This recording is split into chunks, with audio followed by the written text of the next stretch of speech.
In the case of nuclear or radiological fallout, people living around potential targets such as military bases and chemical plants may be advised to evacuate.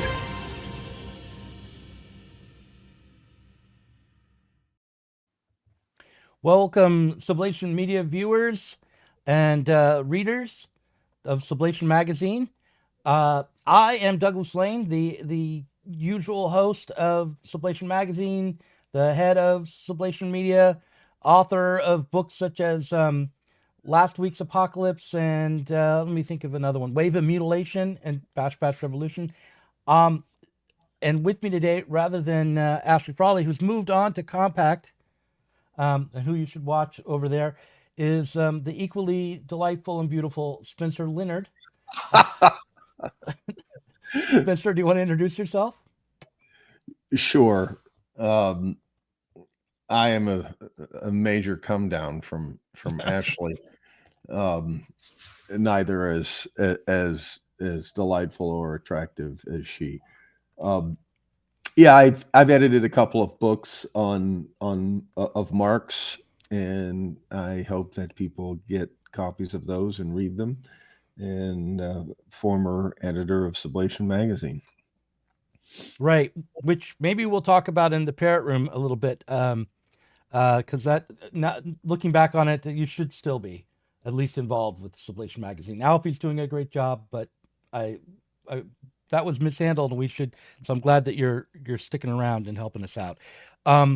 So today we're going to discuss Henryk Grossman and the notion of a terminal crisis in capitalist political economy. But before we dive into that, which is kind of timeless, evergreen content, right? I want to just ask you if you have any opinions about the news. I actually have been following on Twitter, of course, the story of the assassin of the United Healthcare CEO, and not as deeply or as consistently watching people react to the trial of Daniel Penny for manslaughter. And these two news stories have been compared frequently online. It has come down to which of these men should be considered a hero, which of these men who are responsible for a death should we admire. The left seems to admire Luigi, I forget his last name, the assassin, and the right, Daniel Penny.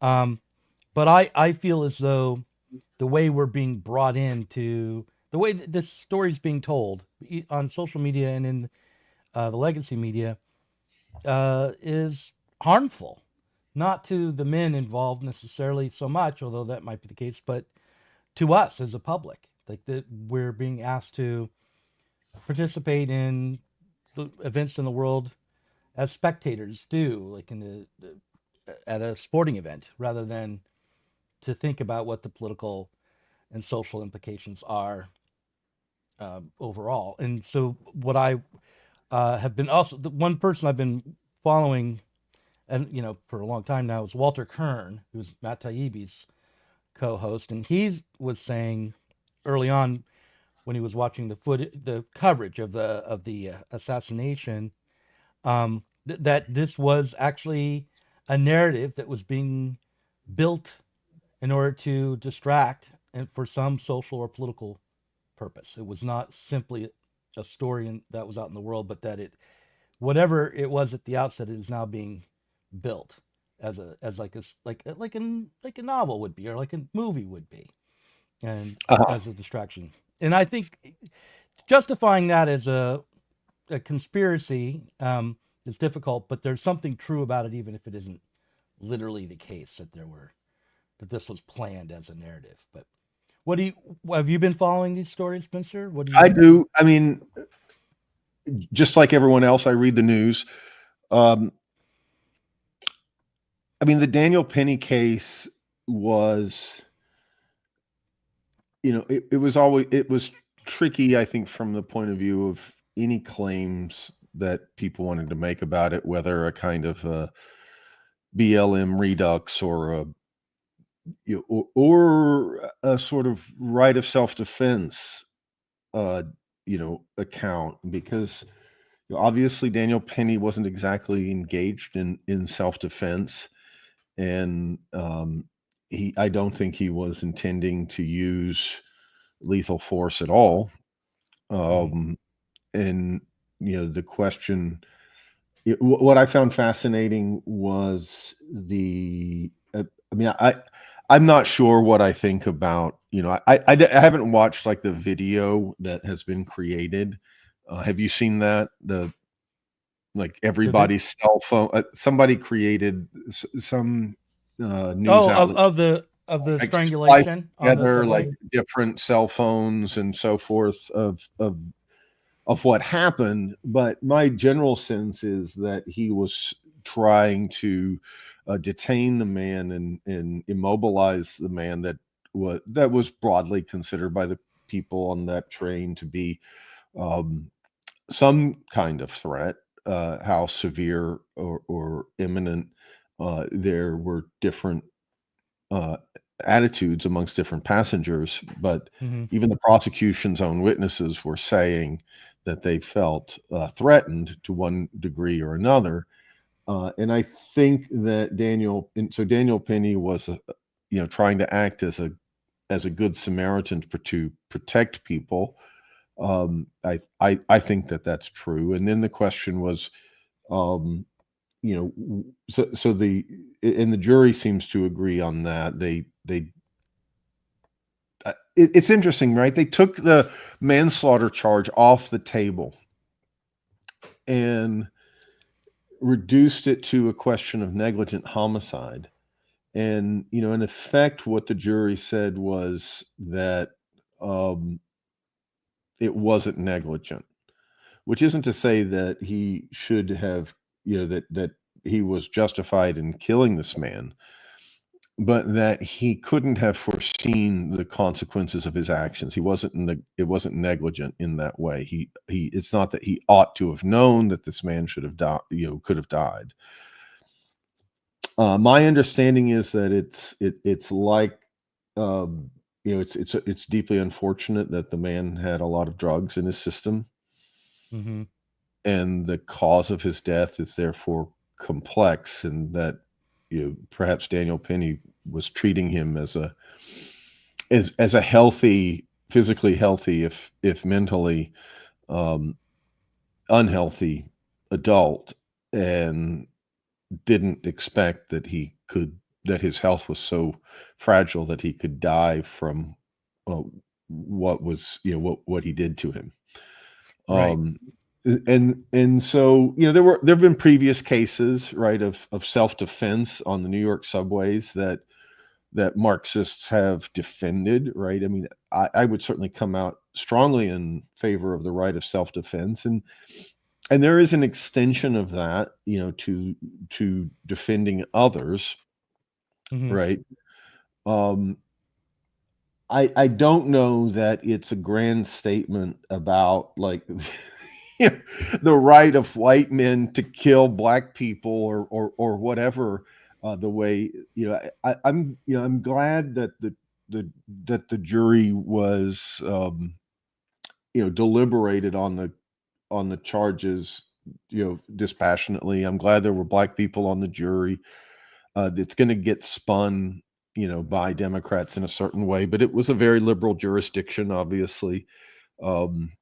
Daniel Penny didn't get, a change of venue. He was tried by a jury of his peers. They have more information than I do. So I don't necessarily, I don't necessarily oppose, have any great objections to their verdict. I do agree that there's a right of self-defense, including lethal self-defense. It doesn't seem like that was warranted. This person, the poor man that was killed had not committed a violent crime. He was threatening to do so. It's so that's all I would have to say about that. What did you think about it? Well, I immediately thought about Bernard Goetz when this story came up, and the way in which that was originally received. Yeah, of course, it's a long while ago, so society has changed in some ways for the better since the days of Bernard Goetz in 1984. But there was a feeling in 1984 that That's the case, as I recall, that the left was divided about in the 80s. Right, right. there were some leftists who came, and that was what I was referring to. He shot Yeah, but Bernard Goetz was armed young people who were I committing don't crime. I don't know if they were armed. I don't recall, but what happened was he had been a victim of a robbery. Goetz had been, and so after that he started to he got himself an open carry permit, and he always made sure he was armed when he was on the subway. And Right, they approached him with the intention of mugging him, he thought, and so he shot them all four of these assailants. They were ages like 18 to 19, black youth, and with the intent to kill them. And it, I think he served some time, but not for murder or manslaughter, but for having an unlicensed handgun. right. Yeah. But it that was the kind of story which was, if you're looking back on it in hindsight, which was very complex because there was, I think, undoubtedly a racial component to it.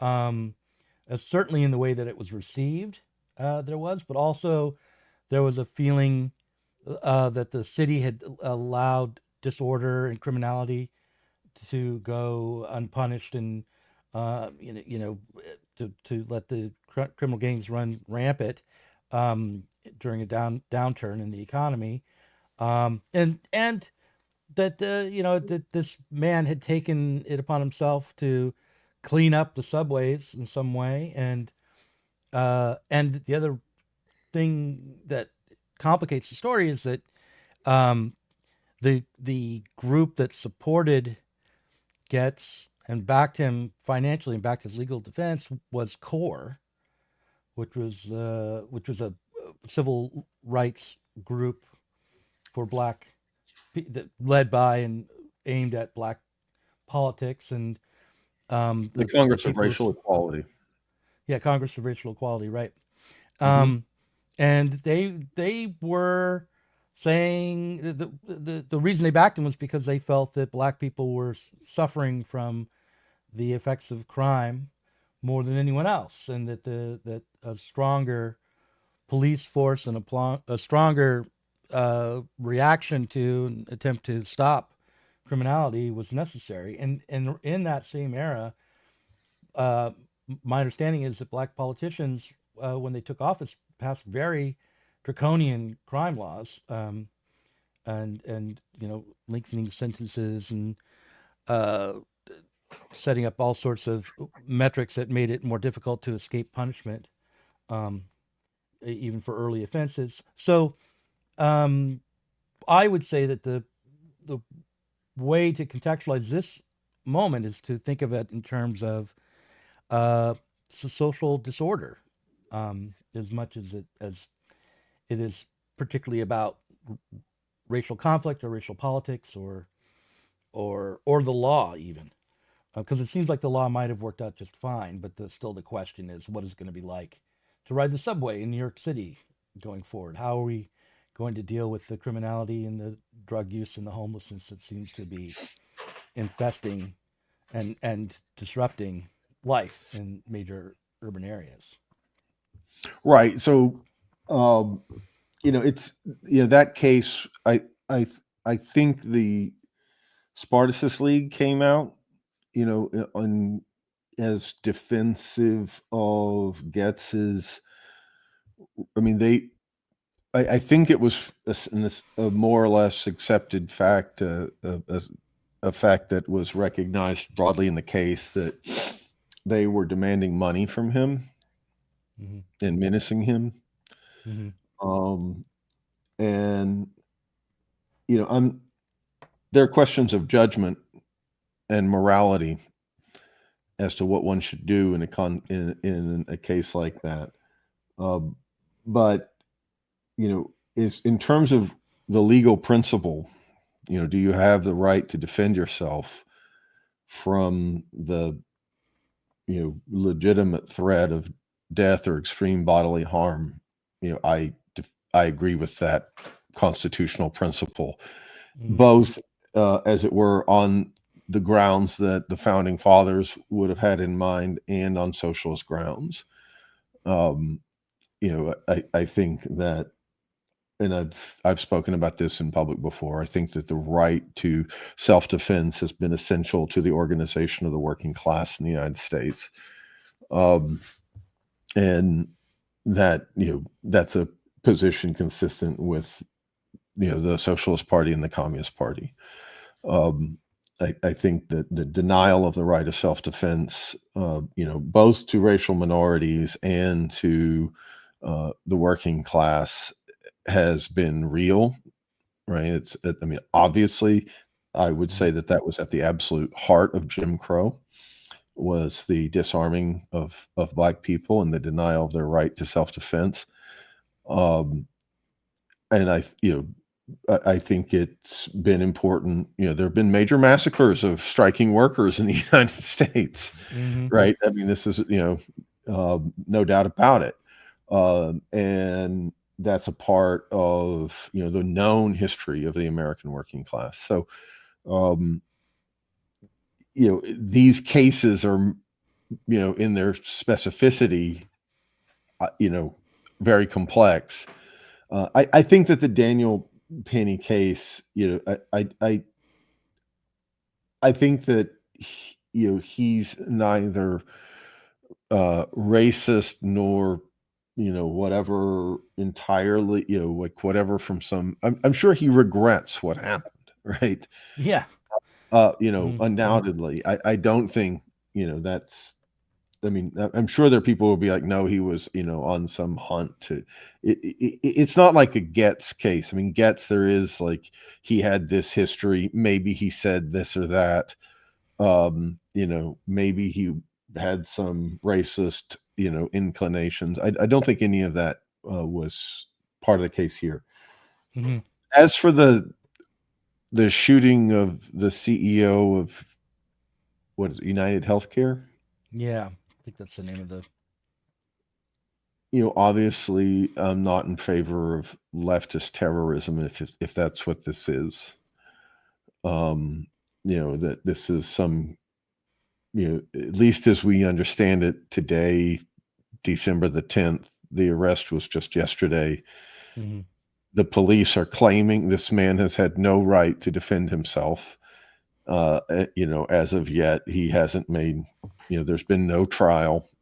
So I don't want to adjudicate these matters, but from what we are learning from the media, he was a very well-educated, fairly well-to-do young man who had, either direct or simply, general ideological objections to the private health insurance industry in the U.S. I don't think that, shooting CEOs is going to do much about that. I think that's obvious. So people who want to turn him into a hero, I don't see it. I don't think it's going to have any great political effect. I don't think that, the question of healthcare in America is going to be brought to greater prominence or clarity by a case like this. I don't think it's altogether earth-shattering that the American people don't feel particularly positive towards private health insurance companies, right? I mean, this does not strike me as a revelation. This strikes me as a conversation that any worker can have around any break table in America, and has had. So, I don't know how much there's to say about it. We should get into the Grossman here, because that's what's on the title. We don't want to bait and switch with these things, but I will say that an added component to this Luigi Manigoni assassin is that pictures of him with his shirt off and his abs prominently displayed have been making the rounds. And I showed this picture to my girlfriend. We were flying back from visiting my parents, and she gasped in a way that irritated me greatly. And Hey, he's a because handsome young man. yeah, it was a handsome young man for sure. He's a handsome young man who's a graduate of the University of Pennsylvania, Ivy League University. Mhm. You know, Yeah, but I think that's very another odd. component. That's another component of this is whenever there is a serial killer or an assassin or somebody who makes the news, they tend to be turned into sex symbols, but in amongst certain segments of the population, I think. And Charles Manson got love letters every day when he was in prison. So, that's just another aspect of this. But I'll put all that aside now. So the let's talk about Grossman. Let's move on to Henryk Grossman. And Sure. you sent me a chapter of the book of a book that he had written, I believe. That was Grossman. It's just a standalone essay that's now, published in English as part of his collected essays. Right. And I found myself siding with Grossman as I read this chapter. Great. Yeah, he definitely goes after a variety of revisionist versions of so-called Marxism or socialism, and helps to clarify the stakes that are involved with the turn against what I will call value theory or capital or Marx's understanding of how capitalism functions and the inherent dysfunction involved with capitalism. Right. But I'm interested to hear how you put this into a more well-defined historical context within the struggle for socialism, and what it means to you that he was defending Marxist orthodoxy. So maybe we can start there. Right. So the name of the essay that we're discussing is 50 Years of Struggle Over Marxism, 1883 to 1932. Mm-hmm. And it's in this book of essays that have been brought out by Historical Materialism, edited. I don't know if he translated it, but edited by an Australian Marxist named Rick Kuhn, a former, or to the extent that it's still a thing, a Cliffite kind of Trotskyist. Mm-hmm. Who I've interviewed a couple of times for. I see. So, yeah. Right. So he's at the end. So this is from volume 1. I think the 4th volume just came out. He's undertaken this heroic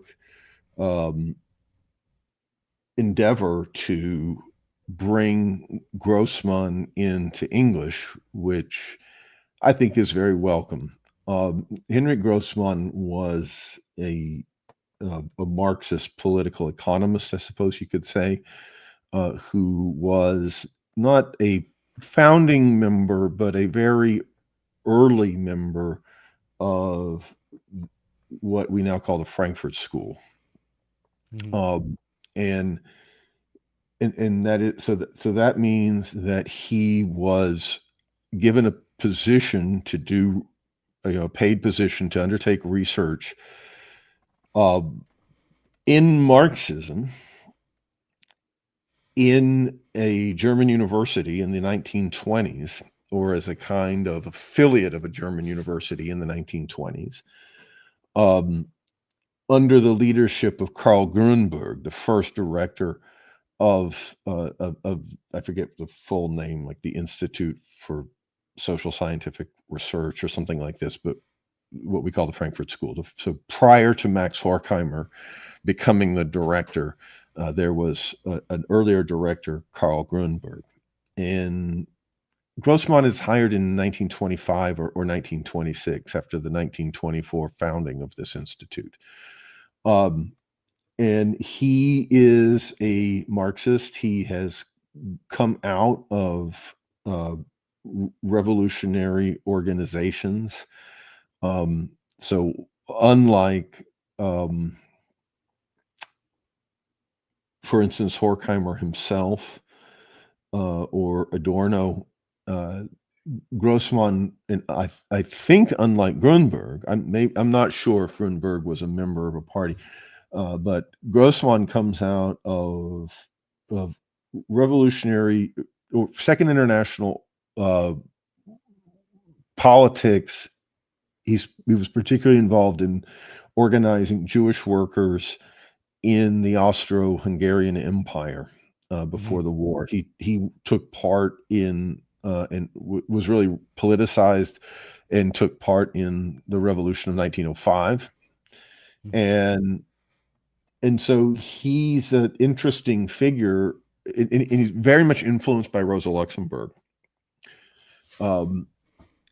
And he's coming out of that background after the First World War, after the Bolshevik Revolution and the defeat of the German Revolution. We have the founding of this institute, and so he's a figure that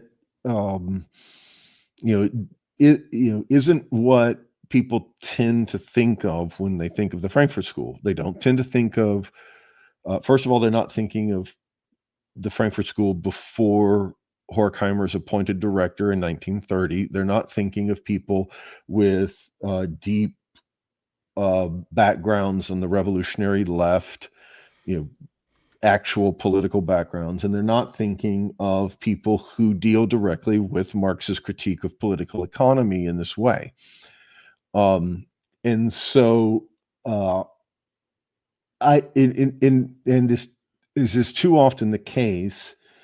People project their present concerns back onto the past. What's noteworthy is that Grossman gets along just fine with Horkheimer. This was written when Horkheimer is the director.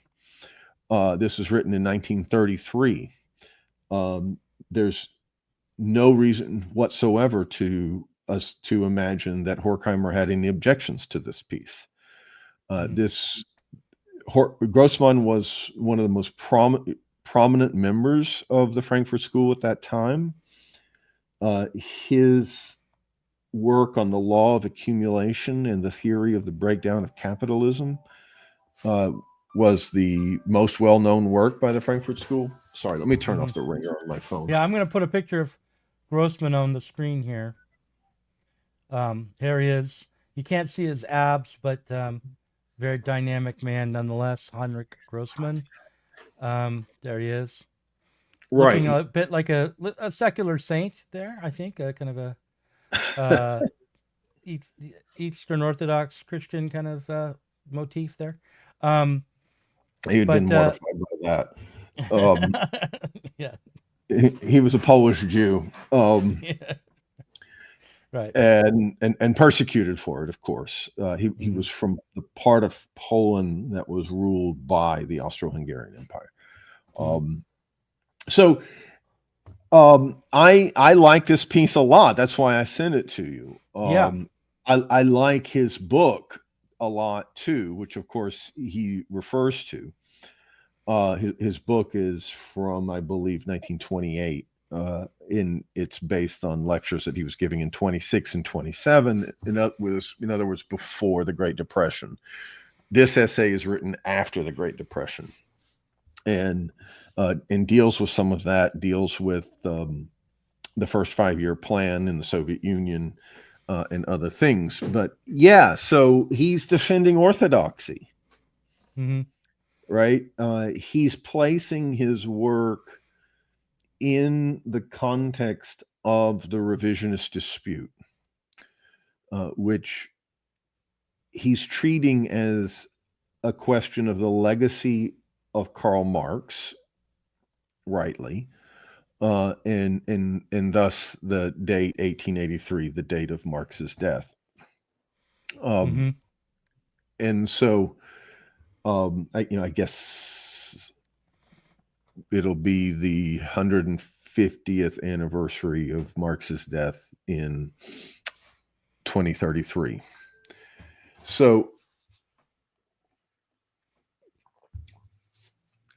I am, of course, recommending this because you guys have had, and I mean, obviously, there's been a lot of engagement with Marx's critique of political economy on Sublation, and in particular with Grossman's approach to it by a young man named Ted Reese, who published a book on Grossman.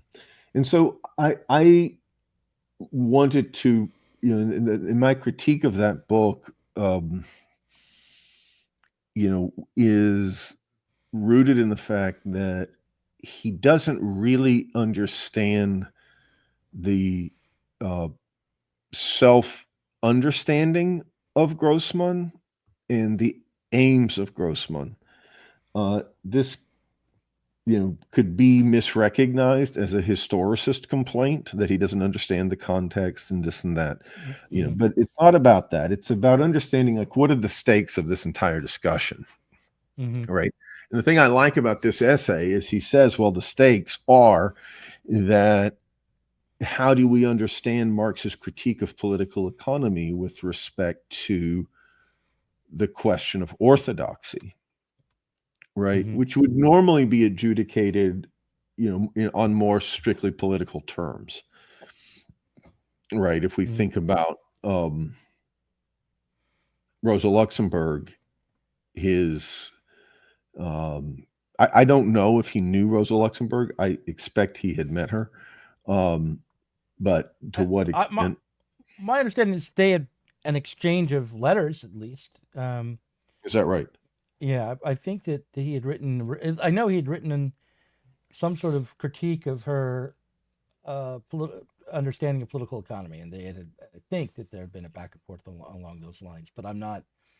That's just my. I know that he was involved in smuggling writings of hers, right? Because she was involved with the Social Democratic Party of the kingdoms of Poland and Lithuania. And of course, that's the part of Poland that was under the Tsar, under Tsarist Russia. And he felt that her writings, both in Polish and in German, were relevant to some of the inter-party disputes that he was having with the Austrian party. And so he's, he certainly imagines himself to be a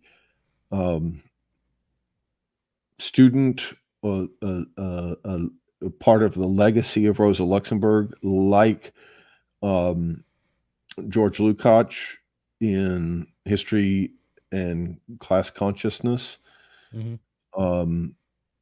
He understands his work as largely a development or explication of hers. Lukács says that in the preface of History and Class Consciousness, and of course in the essay The Marxism of Rosa Luxemburg in that volume. And in general, of course, Rosa Luxemburg stood for, upheld, ultimately died as a revolutionary communist in Germany. As the great, Liebknecht was also important to that, but Rosa Luxemburg really bore the kind of theoretical legacy of that. So all of that, all of those sort of familiar touchstones about, well, Kautsky was a great teacher of Marxism and a great expositor of Marxism until he ceased to be. Until the crisis of 1914, Rosa Luxemburg standing, for the opposing the party's decision to vote war credits, being imprisoned for that, being the leader that led the German working class at the end of the war and after the fall of the Kaiser, in attempting to extend the proletarian revolution begun in Russia into Germany in 1919. All of this, like, that most people will already know, right? That's his background, right? So he is an unimpeachable, at least in his own mind, whether he's right or wrong about his arguments, he's attempting to uphold orthodoxy. And I would argue that that's entirely the purpose of the Frankfurt School. That there's no incompatibility there. And all of the claptrap that people say about the Frankfurt School, like, avoids this fundamental question. Right? Are these, how does this relate to Marxism? Right? Well, can I try to articulate what I thought was at stake when I was reading Grossman? Sure. And this is going to be off the top of my head. I didn't write this down ahead of time, but yeah.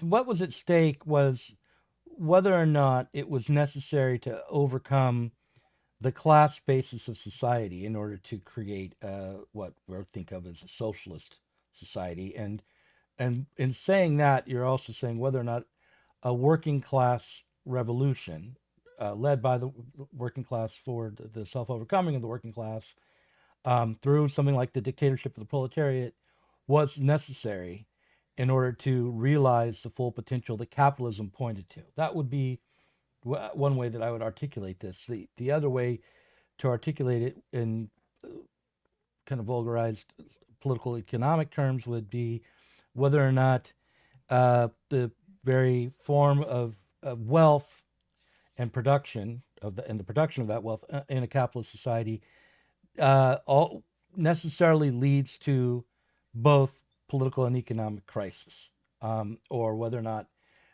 based on the economic terms of the contemporary society, the capitalist society that he was living through, socialism could be developed through the state and through reforms to policy put forward by socialists within the state. That would be how I would articulate the question.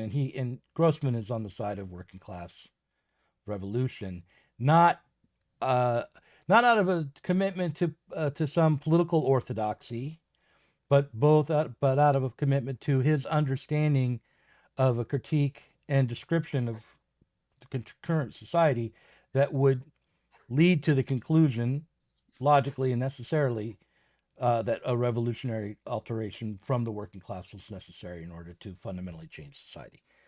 So that's where Grossman was. And I believe you're right that the Frankfurt School are there as well. However, you can agree to that much, and then there's still plenty of room for disagreement within that range, right? And when I was reading this, I recall, and I grabbed, cut and pasted a quote from it around Helferding's revisionism. Right.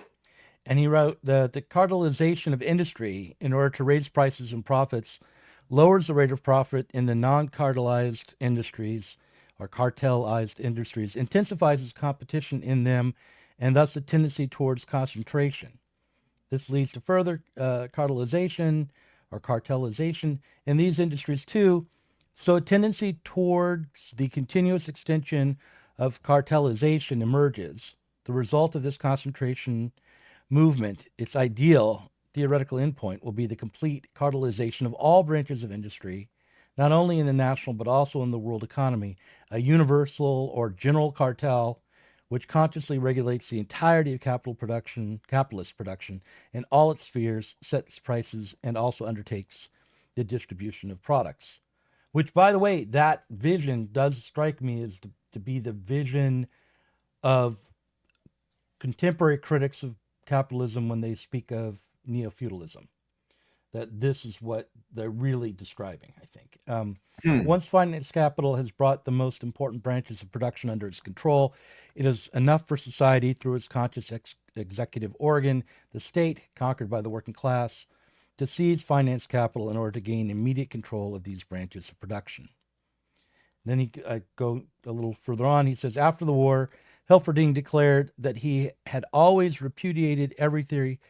He had always repudiated every theory of economic breakdown that Marx had also considered them to, and that Marx had also considered them to be false.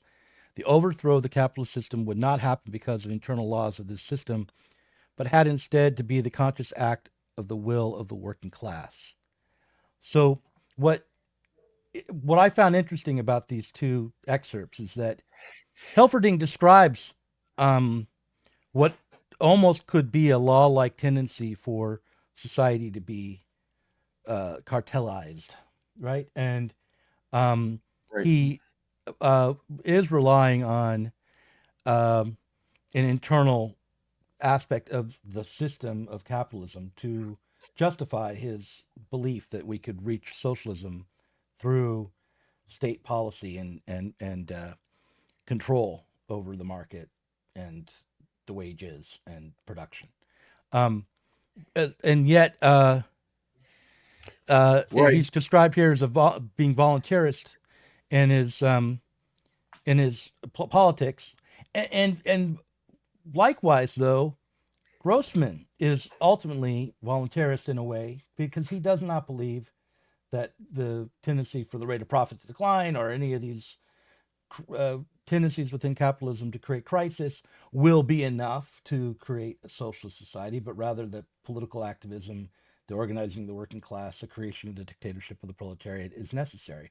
So it seems like each side wants to blame the other. It's like this essay, obviously, like I suggested it to you because it just goes straight into the weeds, right? I mean, Right. I think, Yeah. you know, all like, Yeah.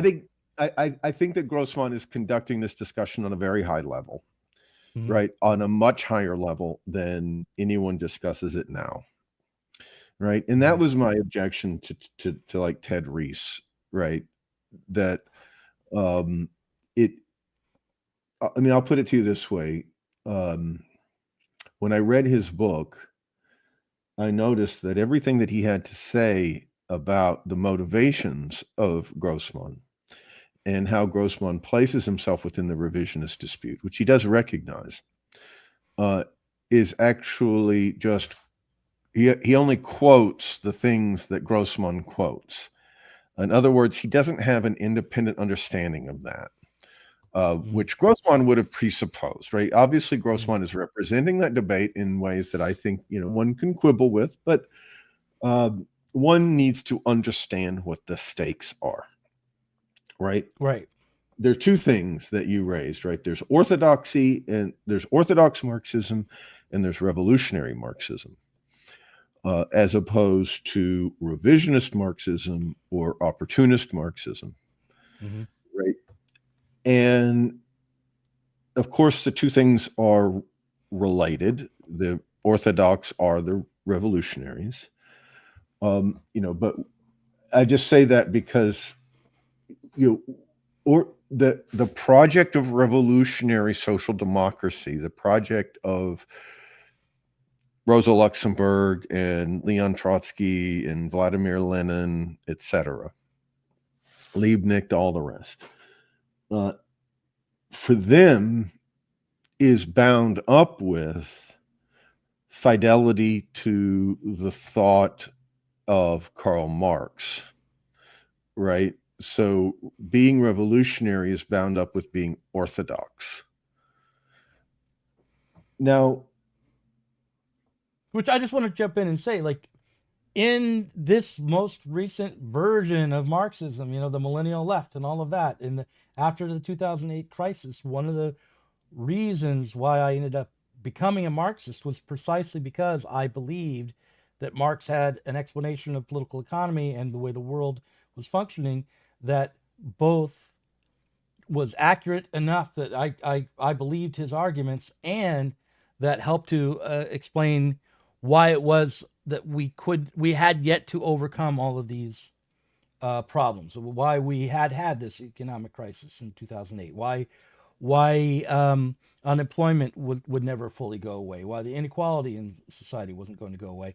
And it wasn't that I started out as a Marxist, right, and said, oh, I have to commit to Marx, but rather because I Right. wanted to find the best explanation for overcoming what I saw as a major crisis in my times, that I ended up a Marxist. And I had in part of the what Diet Soap, the podcast became, and Zero Books after that was trying to reintroduce what I guess I even called at the time orthodoxy into the debate.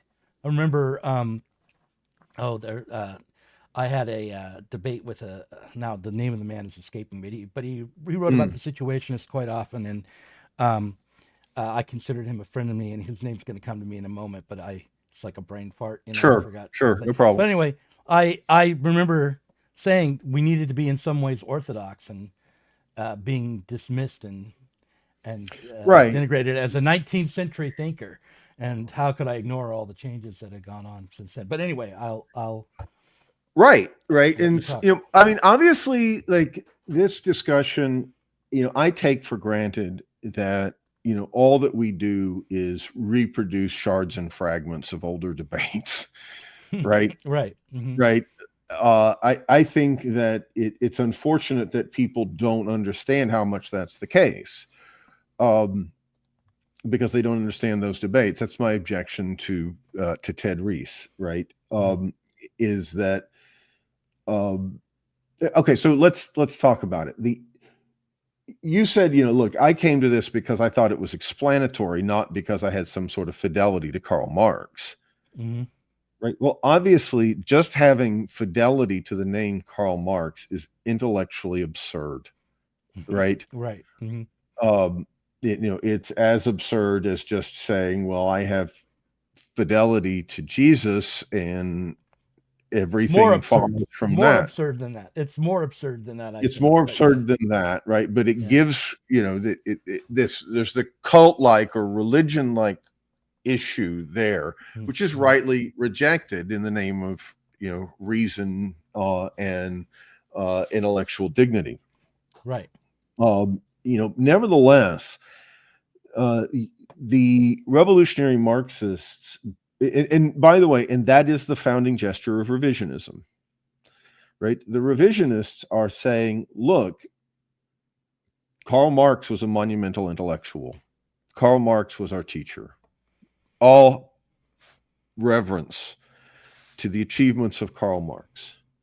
Mm-hmm. But we face new circumstances and things have changed. And in order to be true to the legacy of the great scientist and intellectual Karl Marx, we have to scientifically investigate our time.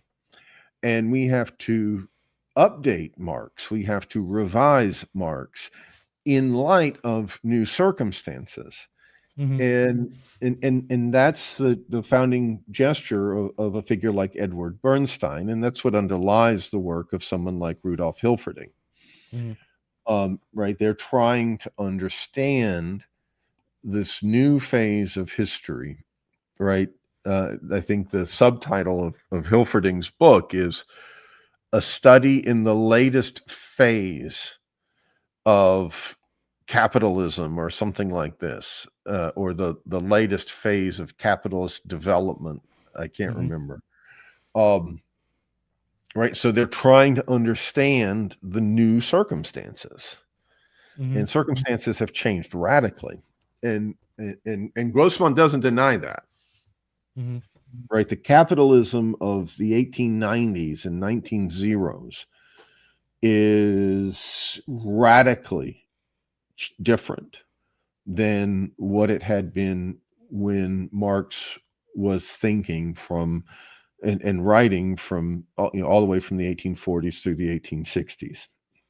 Yeah, but wouldn't you say that the way that it changed was that it that there were the permanence of the proletariat had been established in a way that it hadn't been um, in Marx's time. In other words, like I recall Abraham Lincoln writing that wage labor should be a passing phase in any man's life, and that Right. the independence of a working man would be entrepreneurial and So what had changed Well, that was might have been, it's a very complex question. Like, is that a function of American backwardness, mm, or the promise of America, right? The frontier, all of these things.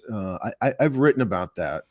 mm, Like how America is some sort of, it's both like the land of the past and the future. It's both like agrarian and this empire of liberty, mhm. right? In the 19th century. So there is this call of like, there's the call of like cheap land, basically, Yeah, right? yeah, yeah, Which is available in America in a way that it's not in Britain, in France, in the home, in the heartland of proletarianization of yeah. of especially the first industrial revolution. Right, but And it, so it seemed America, to me like when Lincoln said that, he was not only speaking to a short-term political reality within the United States, but really felt like he was speaking about how, like, in a normative way, about how things should be. oh, sure. I mean, he's Yeah. definitely objecting to proletarianization. Hmm. Right. He's expressing solidarity with the working class. I'm just saying that solution, that kind of Jeffersonian solution that maybe he's holding on to, is maybe anachronistic already in the United States at the time he's saying it. Hmm. That's apart from immigration to America, which was, of course, an option exercised by many veterans of the socialist struggle in Europe, going all the way Hmm. back to the Owenites and the utopian communities in Indiana and elsewhere. Sure, but I agree with you, but the way I Hmm. would put that is, what is new is permanent mass socialist parties in the core of capitalism, Hmm. right? Like there's the First International, and it has it leaves an important legacy. But what's happened from the founding of the SPD and the Parti Ouvrier in France, and then of course the formal founding of the Second International on the centenary of the French Revolution in 1889, right, is that there has been instituted a permanent campaign for socialism amongst the working class, right? There are parties for socialism in the United States, in France, perhaps, and quite distressingly for the revolutionaries at the time, perhaps not in Britain, and there are complex questions for that around that, and how to understand the British working class's participation and non-participation in the Second International. But that's the big change, right? And that's really at the heart of the revisionist dispute. And in what Bernstein had said, I mean, Bernstein, like, uh, this is the heir of Marx and Engels, right? If there Hmm. were two heirs to Marx and Engels, it's Bernstein and Kautsky. Hmm. But Bernstein was the favorite among the two, and he Hmm. was the one who eventually, retained possession of Marx and Engels's archive, Hmm. and so this was a significant intellectual in global socialism, Hmm. right? The German party was recognized to be extremely advanced theoretically. So, for instance, the great American socialist Eugene Debs was converted to Marxism by Kautsky, by reading Kautsky. Hmm. Um, his defense of the Erfurt program, and the Kautskyan defense of the Erfurt program, these were immensely influential Hmm. on Lenin, on everyone, right? And Bernstein's coming along in 1898 and saying, well, we need to revise Marx. What was that about? It was about two things. It was about, well, capitalism's not going to come to an end in and of itself, Hmm. right? And we can ask ourselves, like, well, wasn't he right about that?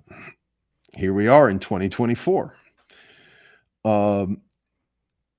Whereas orthodoxy was going to say, no, no, no, capitalism will break down. It will come up against its limits and break down. Mm-hmm. Then the question was, for the revisionists, what about the old political goal of instituting the dictatorship of the proletariat through a revolution? And Bernstein says, well, I'm not so concerned about the goal. The process is everything, and the goal is nothing. This is famous formulation. Mm-hmm. In other words, I'm a socialist, and we're going to get to socialism, but that's going to be that's an ongoing process. Right. Right. And the revisionists are like, no, capitalism doesn't develop towards socialism. It only develops potentially towards revolution. Right. Right. So that's the revisionist dispute. And what is interesting about Grossman, right, is how do you uphold the statement in 2024? Capitalism is contradictory. Capitalism necessarily breaks down. Right? For someone like Ted Reese, it's like a prophecy.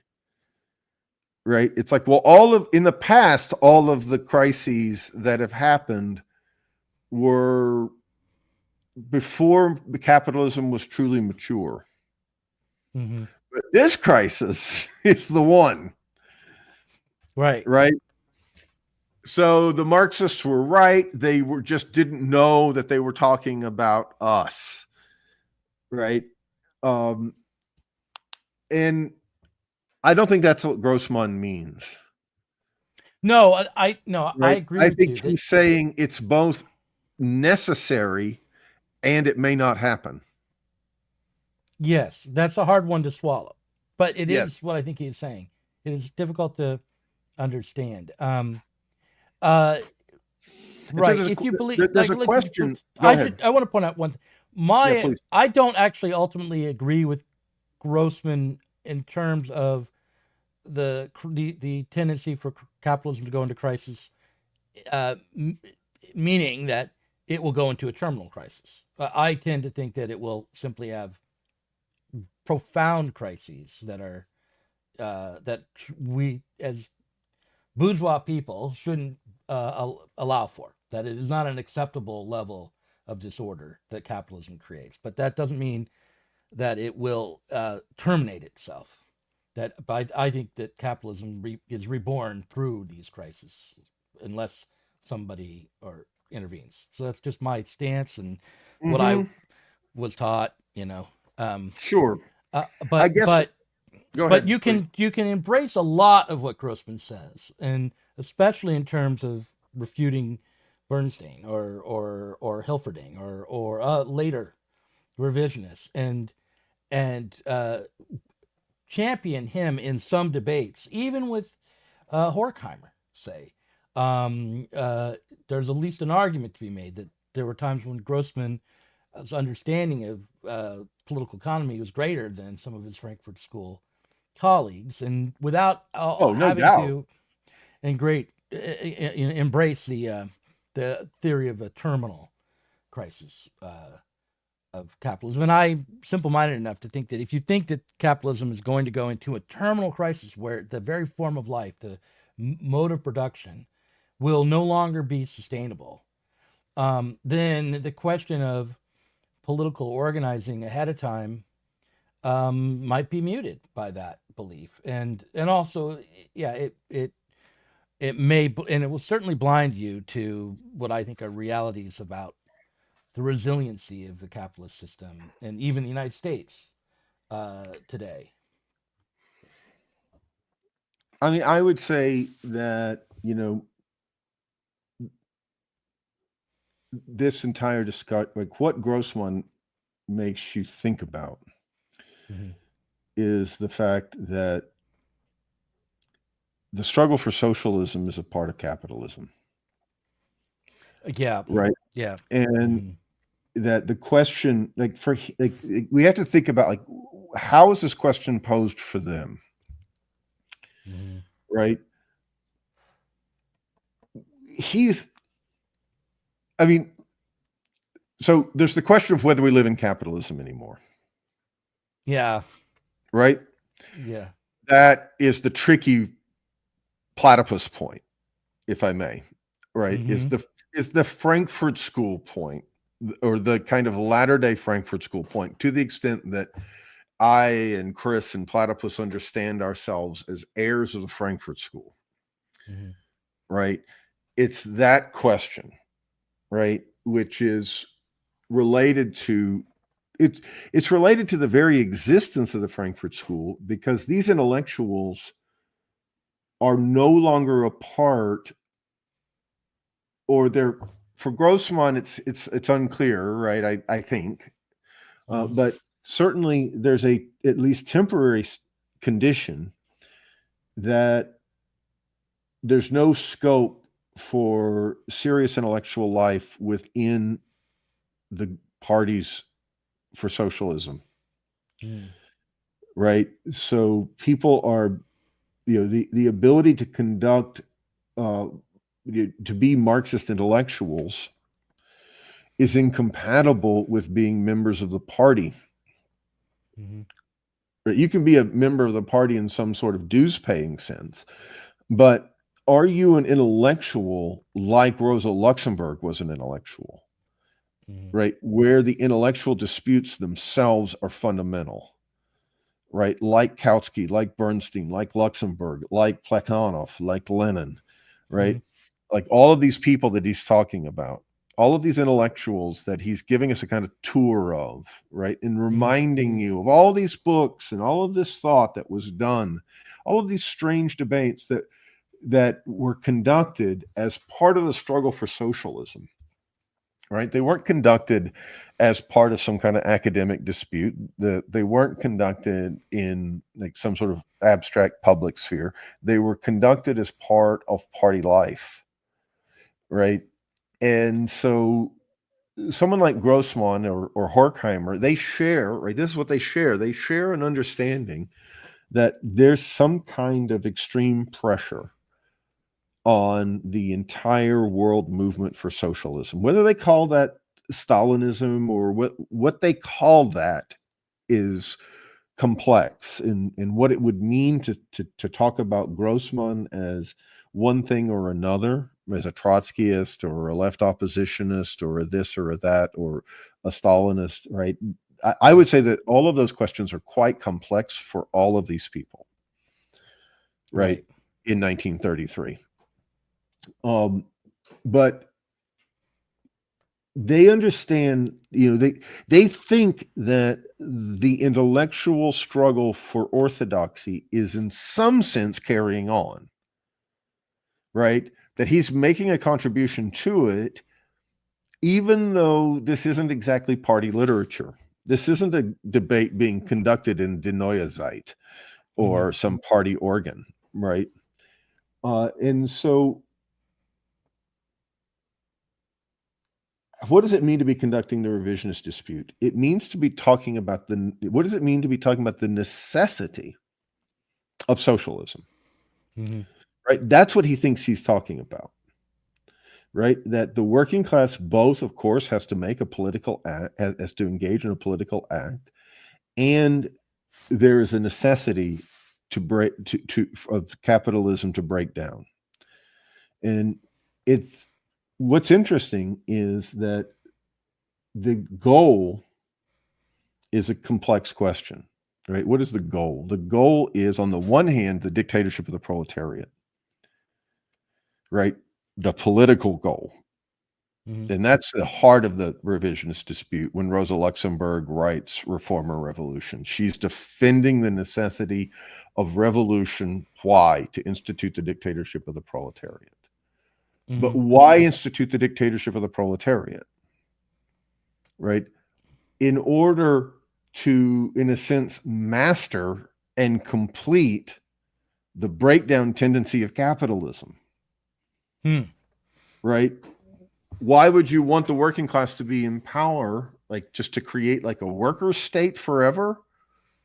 Well, or to make everyone workers, like that's actually not the point, right? The point is to overcome capitalism, right? And in that sense, proletarian condition, and that means to politically enable the complete breakdown of capitalism such that it issues into another form of society.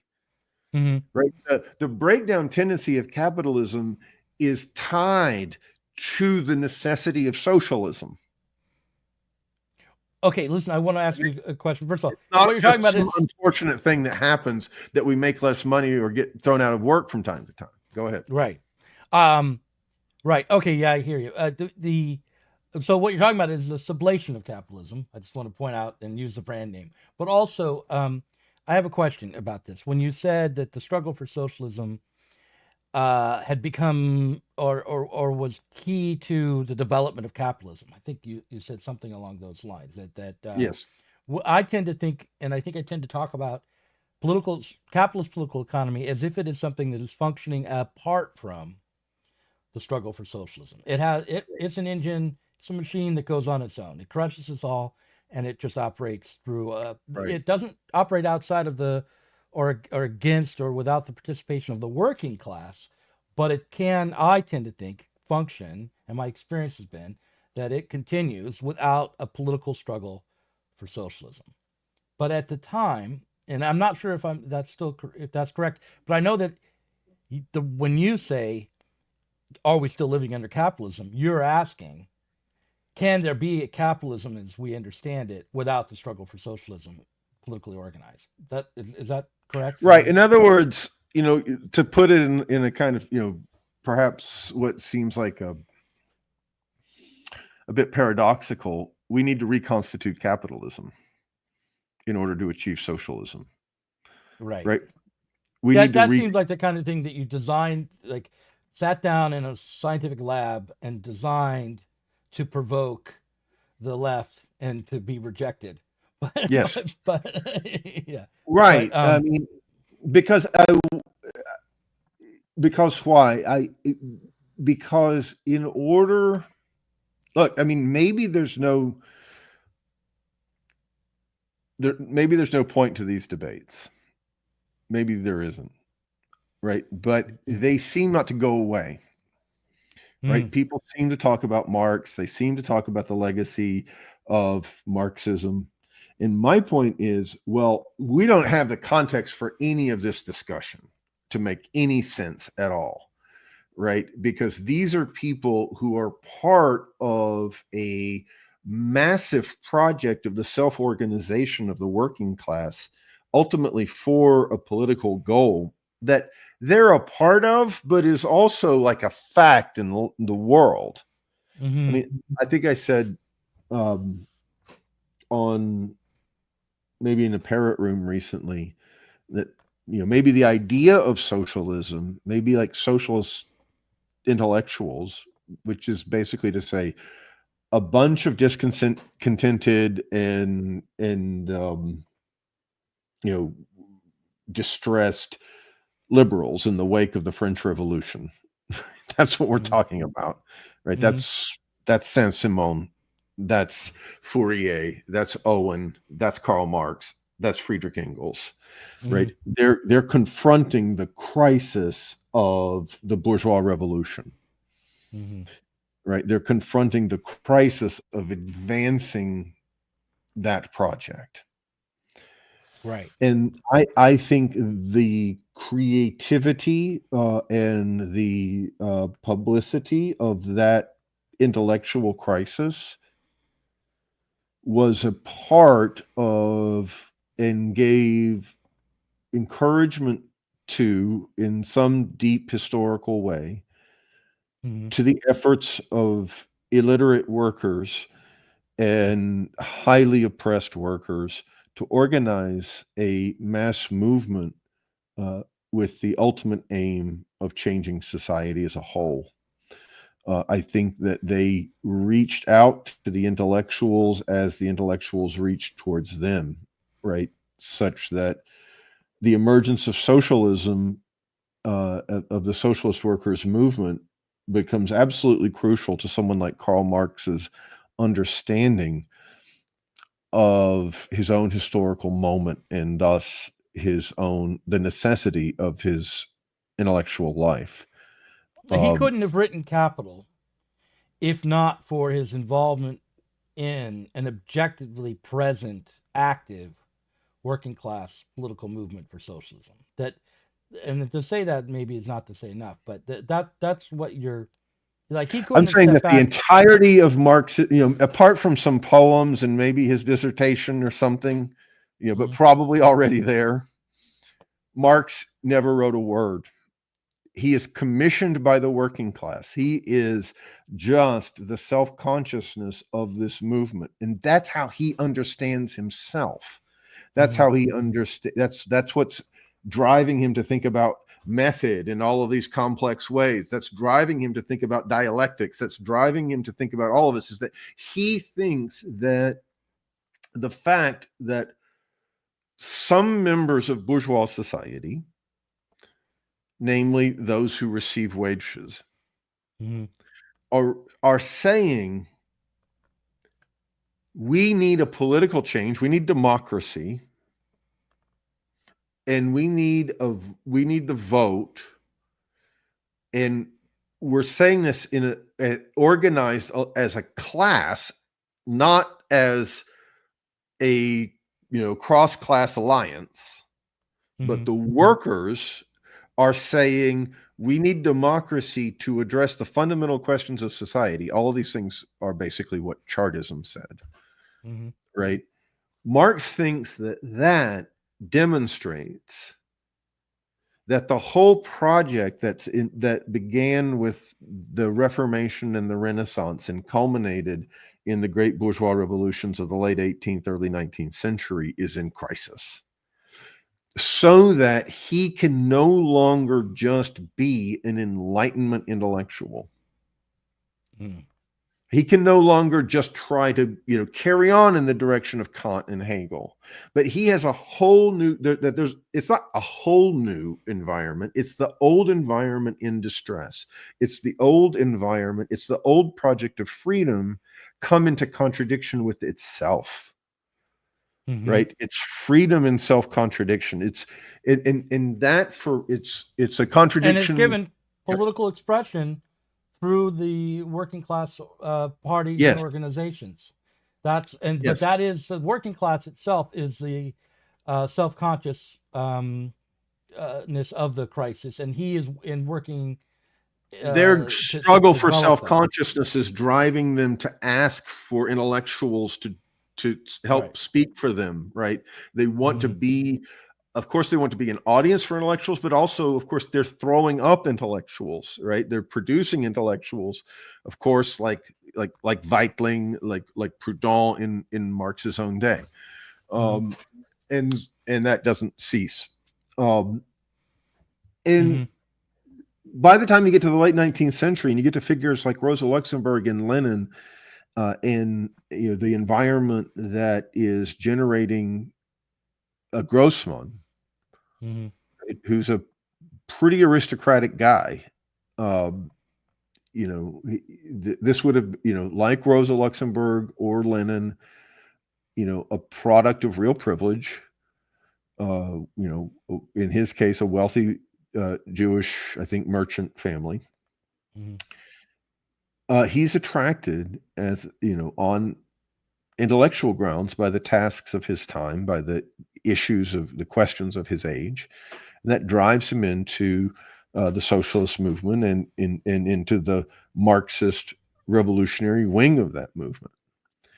And he is taking up the specific question of political economy, of the Marxist critique of political economy, right? Which just to explain to people, like everyone's probably heard of Antonio Gramsci's famous quip that the Bolshevik Revolution was a revolution against capital.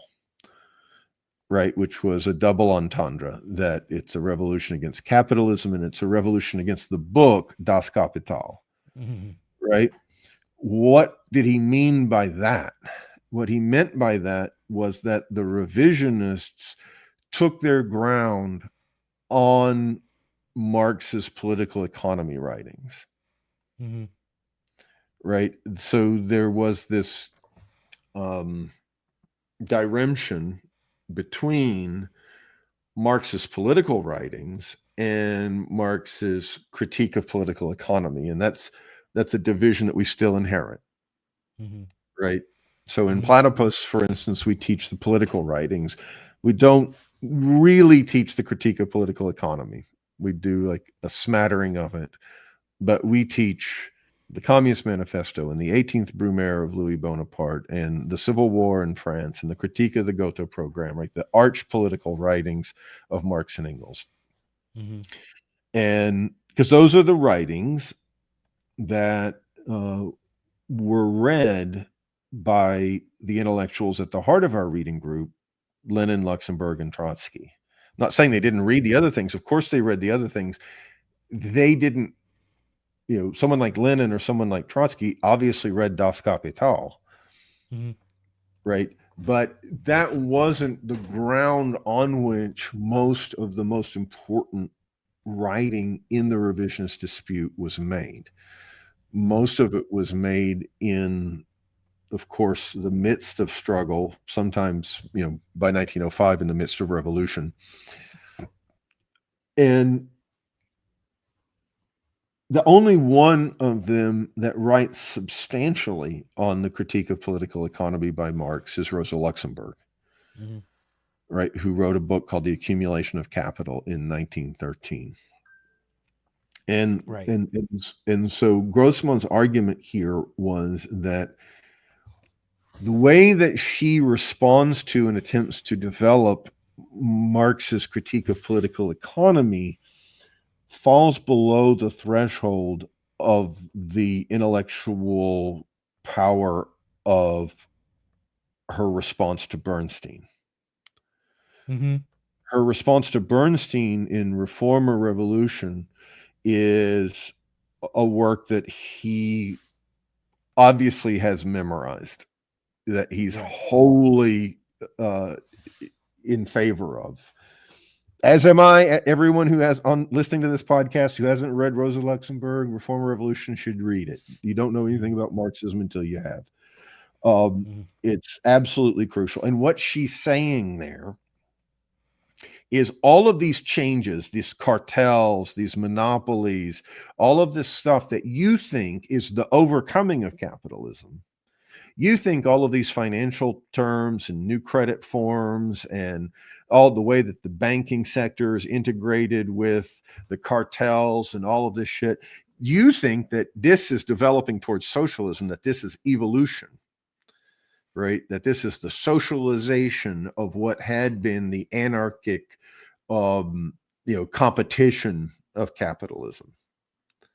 So, and of course, Hilferding will develop Bernstein's argument, right? You were kind of shorthanding it.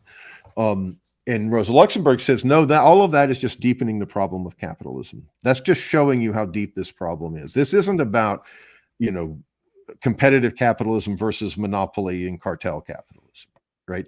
This is capitalism. This is a deepening of that problem, right? This is, and at the heart of it is the further development of the working class, right? Just as the initial phases of the development of the working class were intimately tied to the emergence of utopian socialism and ultimately to Marx and Engels, the Second International is at the heart of the question of imperialism, which is what the word that they're using to talk about this new form of capitalism. Right.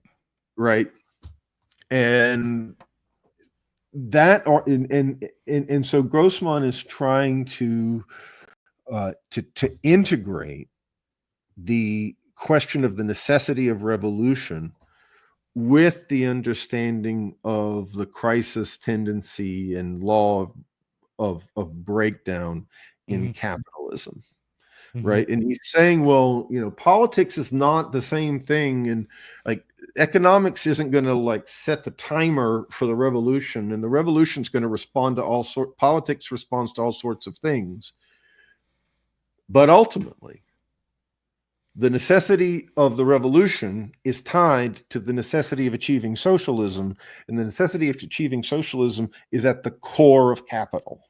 It's what's driving it into crisis, right? It's the potential of this society is constrained, and it wants to collapse. It, in the face of that constraint, it wants to break out of it. Right. But in capitalism, that can only take the form of disintegration. Right. Listen, I've got to disintegrate. I've got to disintegrate. Yeah. I've got to disintegrate the stream where we're coming up against when the parrot room is supposed to begin. But what I'm going to ask you to do, if you can, Spencer, is stick around, and I'd like to dedicate another bit of time, maybe at the outset of the parrot room, to continue this conversation, because I have questions for you about. Because I agree with what you've been saying, and I think I understand what you're saying fairly well now, finally. But it still, I feel like, needs to be worked out a little bit in this moment. Because I think the question of Grossman now is easy to forget. The left is very quick to forget what it's just done. And I think one of the things that a certain part of the left, certainly my why did Ted Reese write on this stuff? Why were we attracted to why does this question posed after 2008? All of that. But look, we're publishing a book this month called Emergency Capitalism, which is very much, I think, and justifiably connected to Grossman in both his best aspects and his worst aspects. In other words, the desire for a revolutionary politics, to hold on to that, to turn against the statification of society, to turn against the control of that's implemented by the banks, and as if these are liberatory or emancipatory, and they're not.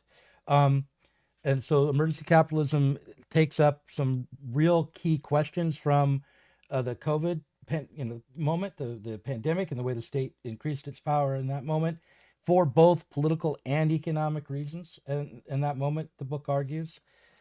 It has all of that. That's really the best part of Grossman, but also needs to be taken up and critiqued to see how it represents a moment that's just passing, maybe, and that we should hold on to in our memory and understanding, even as things may seem to change dramatically, and all those questions might just get swept aside if we aren't careful. So anyway, I'd like to talk about this moment and putting this conversation into the rather debased politics of the present in the parrot room for a little while, and then talk about the campaign a bit too. There's just one thing that you said that if I pinned it to the end of the stream here, which is that you said that Grossman understands the critique of political economy and Marx's writings on that better than Horkheimer does.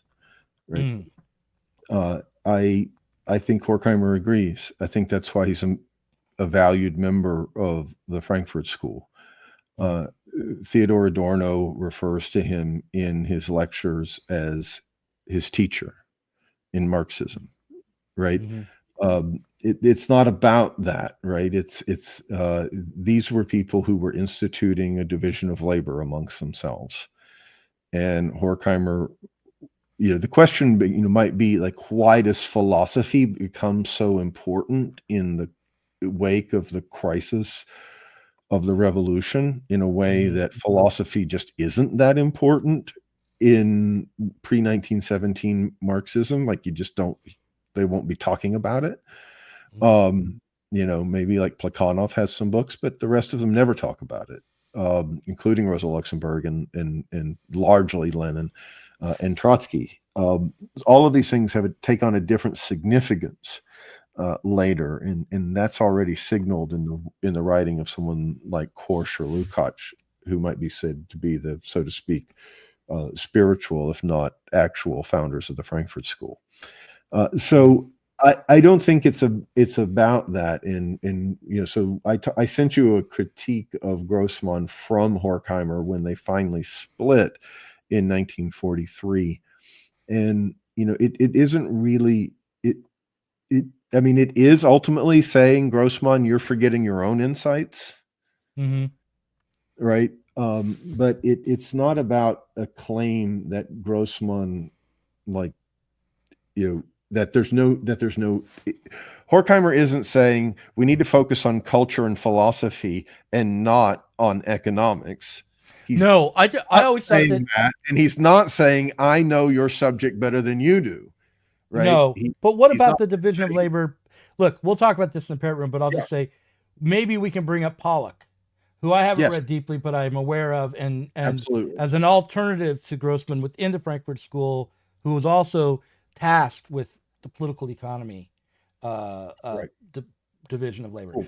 Listen, we will be about 5 minutes, 5 to 10 minutes. I'm going to send Okay. you a Zoom link, and we're going to do that same hanky thing to try to get everyone in. Gotcha. All right.